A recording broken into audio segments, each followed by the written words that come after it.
Alright, this is the 10th podcast I've done this year. It is October, and tomorrow is Halloween. And, I would try to do a Halloween themed podcast, but honestly, I'm really unprepared for this podcast. like, I really don't know what to talk about, so I'll kind of elaborate on the whole court scenario of Holo. So, years ago, when I discovered the versions of Holo and tweaked it and made my own, I went to a wood shop that's very local to me. Like, I can bike there. I called him, emailed him back and forth, talking about the project, and he said he could do it. When I met him, the vibe I got was he was just this stingy old dude, because he said things like, I'll make you one or two, but I'm not going to make 1,000 of them. That's not what I do. I only make one thing. And so I was like, what if I did a Kickstarter and raised $4,000 and brought you $4,000? You wouldn't make me 200 units or something? And he's like, no, I only do one thing. So unfortunately, I could only get one Holo out of this guy. And it was $20, so I can't really complain about it. I don't know why he charged me so little. I guess he was being nice, but so I had this one prototype made, and that's the one you see in the proto videos. I don't know if I've posted the proto videos yet, but I will eventually. But, I had this one poplar wood Holo, and, it's cool that I had it, but I was like, I can't, mass produce them. I can't make a lot of them. But, hey, I have this one that I can take to people and say, can you make this? So I'm busting my ass looking for wood shops in California, and I'm legitimately emailing every single freaking wood shop out here, and so many of them were like, no. Because I don't know if you realize this, Holo is extremely difficult to make. It is extremely difficult to make because you're hollowing it out, and that requires a drill press, and those things are not as crazy as you think. Drilling out one Holo tube that is about 12 inches tall takes about 2 to 3 hours, no joke. Maybe even longer, because the drill overheats. You got to take breaks. You got to take the drill bit off, cool it down with water, all this stuff. And if you can't overheat the drill press, or you'll ruin the whole thing. So one Holo, to hollow it out, is extremely hard. And that's why a lot of these people were like, nah, dude, we're not doing that for you. We might make you one, but you're asking for $200-300. No. So I'm like, great. But I finally found this one wood shop out here who said yes. And they're, a couple miles away. It's a good drive. So I went to talk to him with my friend. And I should have listened to my friend, but I didn't, because I was so desperate to get this toy made.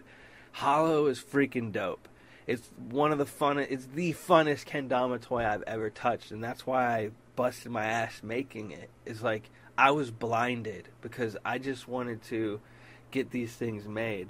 But I remember my friend saying after meeting with this shop, he was like, nah, I don't want to do it because, first of all, we don't profit anything at all.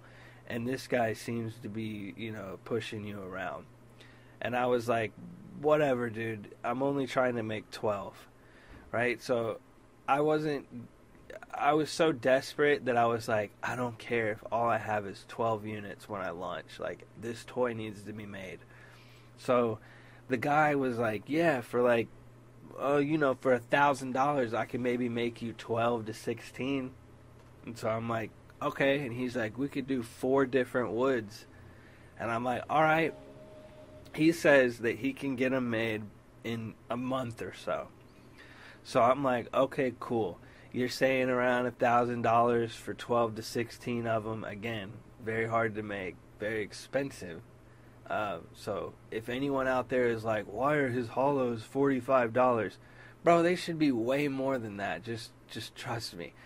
The ones that I'm selling now are slightly made different, and that's why they're more affordable, and I'm so happy that I found them, but I'll get to that later. So this guy is like, yeah, I'll get them made. And so a month goes by, and I'm like, hey, have you made one yet so I can take pictures? Because I'm trying to launch it on my birthday that year. And he's like, no, I haven't gotten the wood. I can't turn the wood. Just excuses. So I have to go all the way down to Long Beach to pick up this wood that a different shop turned, which I'm thinking, like, why the hell didn't this guy turn the wood? He said he could do everything. I get back to the shop, give him the stuff, and he's like, oh, yeah, give me a week. A week goes by. I'm like, where's my shit? Oh, man, like, these are really hard to make, and they take so long. Like, do you think you can come in and help me drill press them? And, I don't care what the hell you think of me. I'm a pretty nice guy. So I'm like, yeah, whatever. I had a part-time job at the time, so I was like, I'll go and I'll help press these, because I kind of understand that if he has other jobs that are going to give him more money, they'll take priority over that. So I'll try to press them.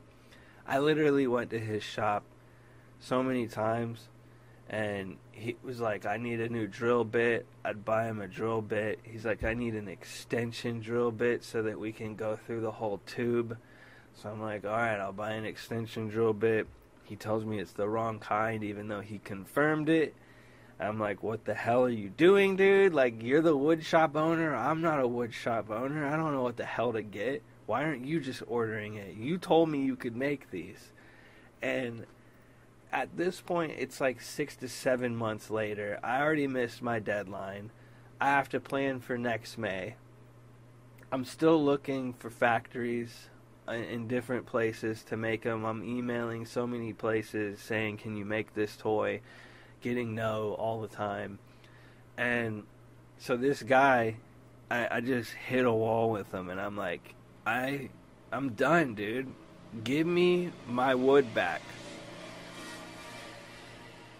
See, it's freaking bike going a million miles an hour. I'm like, give me my down payment, which was around $350, and give me my fucking wood back. And he's like, no, you owe me $400 if you want to pick this stuff up. And I'm like, what the fuck I do, dude? Like, I don't owe you anything. Just give me my wood, give me my down payment, and I'll leave you alone. And he makes a big deal about it. Like, nah, I'm not going to give this back until you give me $400 for... He just made up all this shit. And I'm like, bro, if you don't give me this stuff back, I'm taking you to court, straight up. And he's like, trying to call my bluff, which I wasn't bluffing. He's like, oh, I won't show up then. And I'm like, you have no idea how court works, do you? I was like, please don't show up then, because that's an automatic win for me. Do you not understand this? And he's just such a skeevy, stoner, loser type person that he had no idea what he's talking about. He's like, yo, even if you win, I'm not going to pay it. All right, dude, if you don't pay it, then it can get as bad as them taking a lien out on your property, dude. You really want to do that? And he's just like, oh, you're an idiot. Why are you so mad over this? I'm like, this is $350. Are you kidding me? I'm not just going to let you steal that. Give me my wood back. And he's refusing. So I'm like, all right, I'm taking this to small claims court.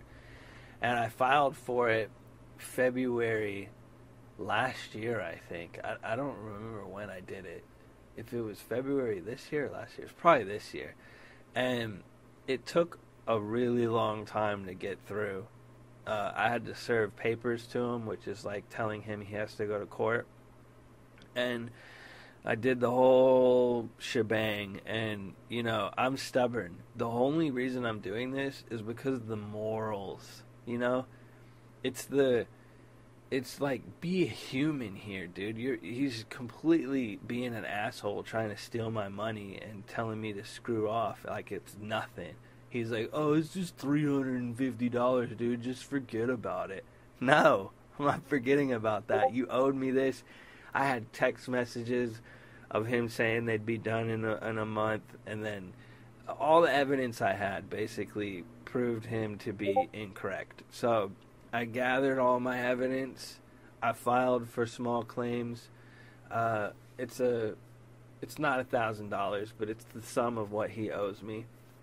I didn't include me helping drill press because there's no way to prove that. I didn't get the money for driving to the wood shop and back or going to pick up supplies because there's no way to prove that. But I set everything up and I served him papers and then I waited. And then COVID hit and lockdown happened. So the court kept getting pushed. It was like, hey, I have court this week, I think. Nope, in 2 months. And then I call in 2 months. I'm like, hey, I think I have court. No, in 3 months. And so it just kept going. And then it went, in this past August, they said no, and they pushed it to today, October 30th. And I knew this dude wasn't going to show up because he's a moron. And so I'm like, all right, let's go to court, 8:30 a.m., long lines, COVID, pretty trippy courthouse. So I go to court, and it's really just me and 3 other people. The 2 people get dismissed because their people didn't show up, and then I'm one of the first people because nobody else showed up. So I go up in front of the judge. I present as the plaintiff my evidence. He's looking at it, and he's like, hey, you know, all this stuff, you're absolutely right. And he's like, you win. You know, he didn't say that, but that's basically how it was like, hey, this is clear as day. This dude's a dick. You're right. You get to sue him, and you get to take this money. But I didn't like the way the judge said it to me. He's like, congratulations, and I hope that you're able to get the money back. So what he meant by that is, when you win, I have to now, I won the battle, I didn't win the war. I have to go and get like collection services or something. Basically, like, I have to wait 30 days. And if in 30 days this guy doesn't do anything, he's such an idiot, he'll probably throw the letter out. If he's a complete prick, he'll file for like a notion saying, oh, I wasn't there, and then I might have to go back to court, but I'll still win. After 30 days, because I'm a nice dude, I'm just going to text him my PayPal and say, give me my freaking money, end it now, or, you know, I'm going to take it to the extreme and I'm going to have collections come after you. And that's just like, that's the way it is.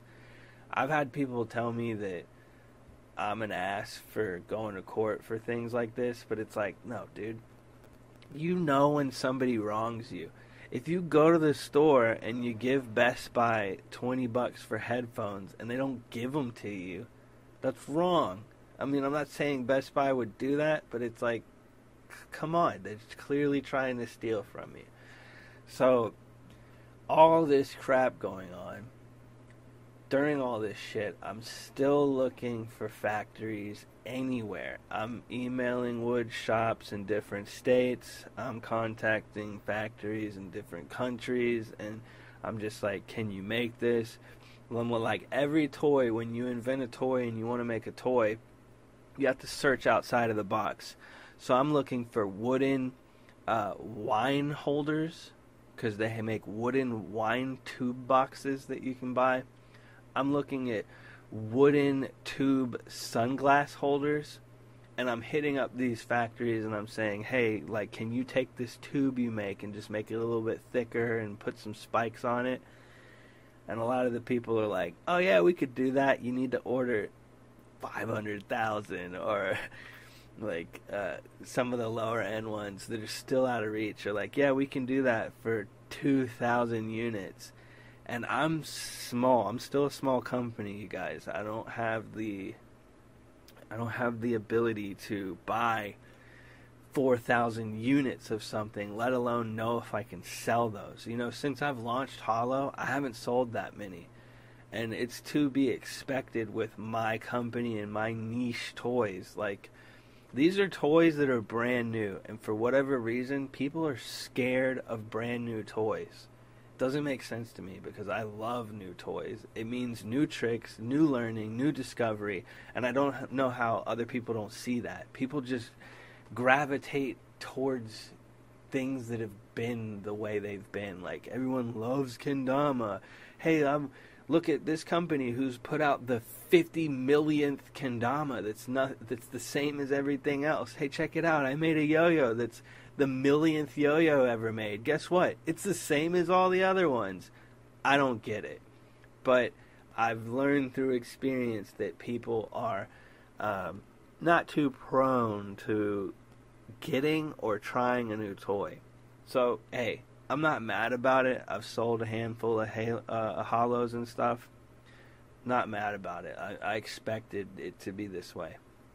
But, like, making new toys is rough because it's just hard to get the idea into people's heads. Like, hey, you know, this is easy, it's fun, it's just as cool as the other toys you're playing with. So I finally found a factory during this whole court wood shop ordeal. You know, it's been about a year since all this thing's been going down. I find a factory that says they can do it. And at first they're like, you have to order 1,000. And I was like, man, please, like, can you do like 500? And they're like, maybe. And so I ended up getting them to say, we'll do 100 of one type of wood for the first order. And I was like, all right. And that's usually how most of these toys I'm making are. Like, the reason I put 30 silver halos, 30 gold halos, and 30 rose halos in my shop is because the minimum order is 30. And the minimum order per color is 30. So I have to get 30 chains. I have to get 30 rings. I have to get 30 gold rings. I have to get 30 gold chains, etc.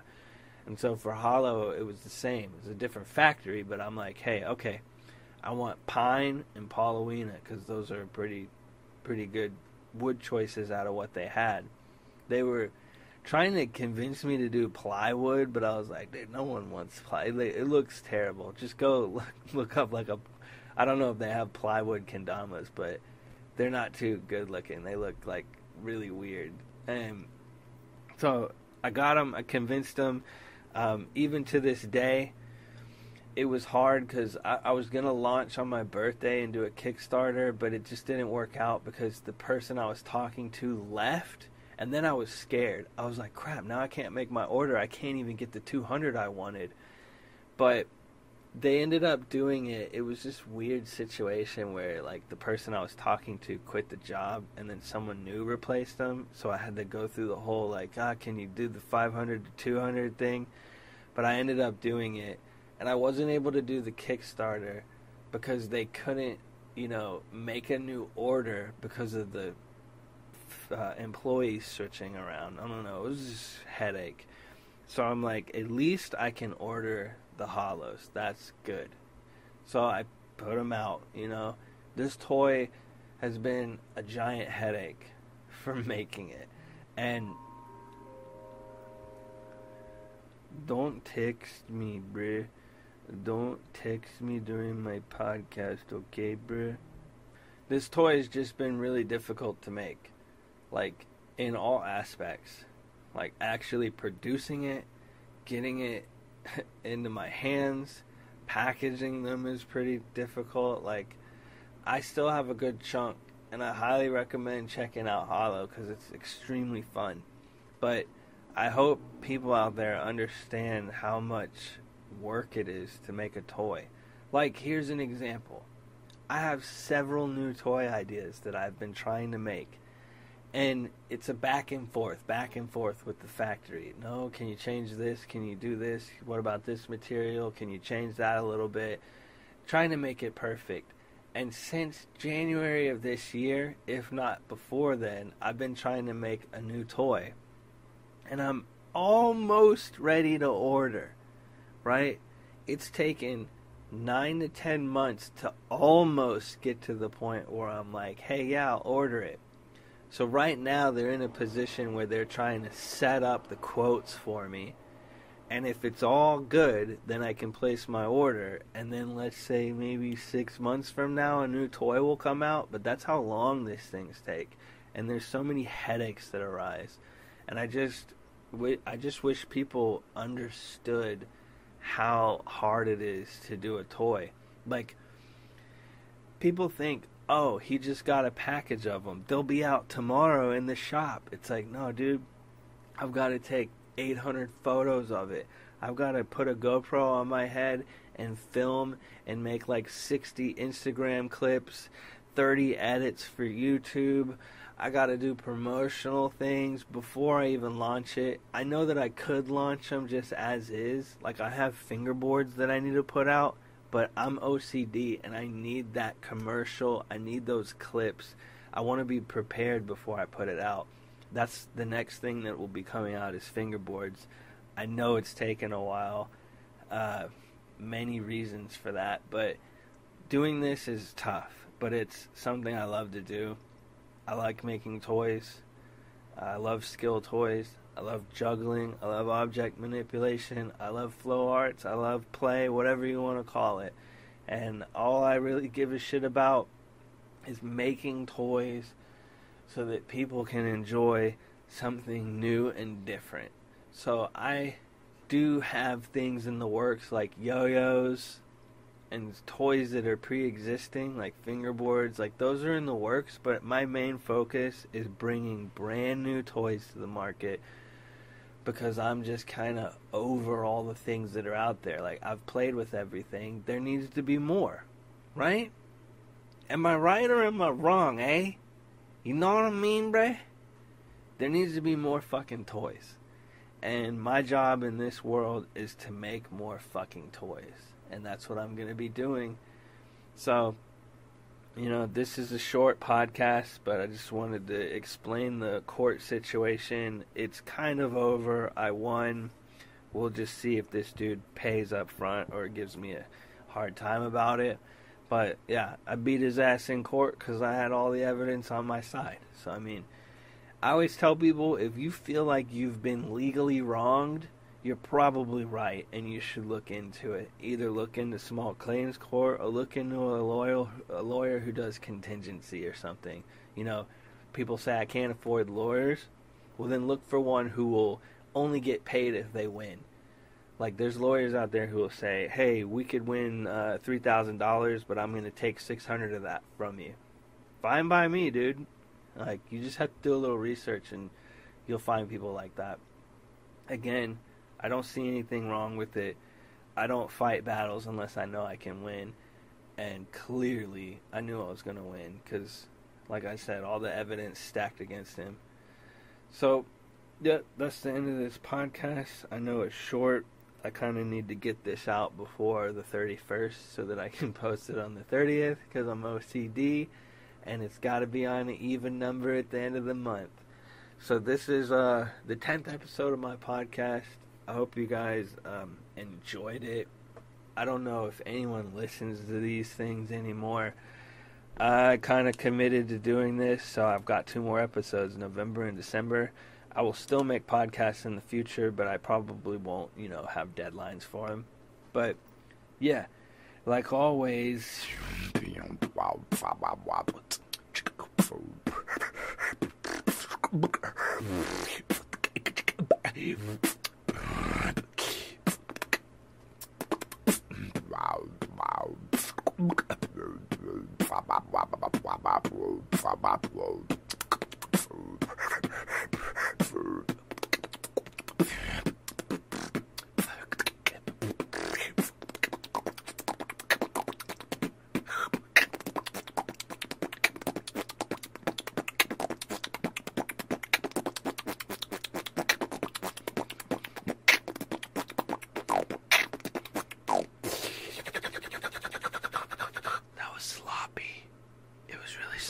But I don't care because I'm just going to end this podcast, okay? I wasn't prepared. I'm sorry.